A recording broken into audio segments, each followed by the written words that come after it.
నిన్న afternoon లంచ్‌లోకి mushroom curry prepare చేసుకున్నాను. దానికోసం ఫస్ట్ ఒక మిక్సీ జార్‌లో ఒక 2 లవంగాలు, ఒక 2 ఇలాచీ, కొంచెం దాల్చిన చెక్క, పెరుగు, క్యాష్యూస్, పచ్చి కొబ్బరి ముక్కలు, టమాటో పీసెస్ వేసుకొని మెత్తని పేస్ట్ చేసేసుకొని పక్కన పెట్టేసుకున్నా.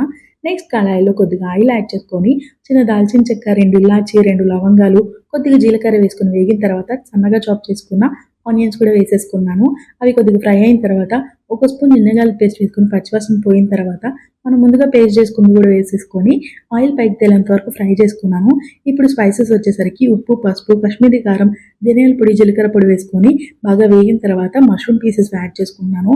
అవి ఆయిల్‌లో ఒక 5 మినిట్స్ వేగిన తర్వాత కొంచెం పచ్చిమిర్చి, కరివేపాకు వేసుకొని ఒక నిమిషం ఫ్రై చేసుకొని తగినన్ని వాటర్ అయితే పోసుకున్నాను.